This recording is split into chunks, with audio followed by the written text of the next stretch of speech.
So yun guys, dahil napakarami nagre-request sa inyo na mag-draw ako dito sa bagong KOF skin guys, try natin kung magkano ba yung magagastos ko guys sa tatlong KOF skin na to. Yung bagong KOF skin guys, kasi napakaangas din ng mga skin na to. Kahit hindi ko hero to guys, yun, magdodraw ko dito. Kunin natin guys ng mabilisan lang. At sa mga gustong sumali sa ating pag-giveaway, subscribe na aking YT channel.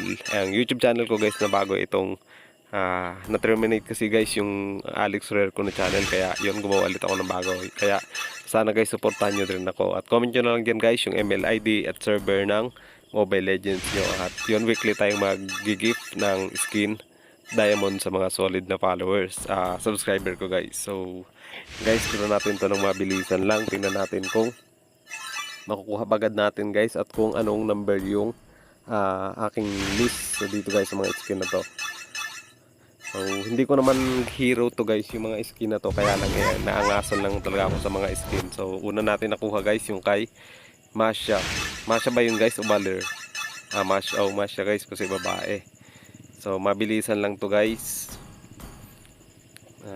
Ito 10 times. May mga token din ako nakuha guys dahil sa yun, meron akong halos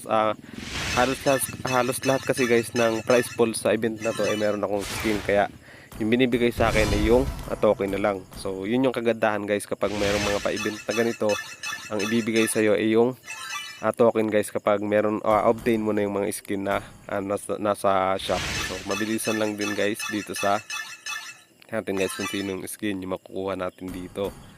So swerte guys kapag 3 pattern lang yung pattern mo dito sa KOF bingo. Kasi guys yung iba inaabot ng 6 pattern ata guys bago makuha yung KOF skin. So yung guys 4 pattern lang. Kapag ganito guys, swerte pa. At yun, baler naman guys. Ito napakaangas din.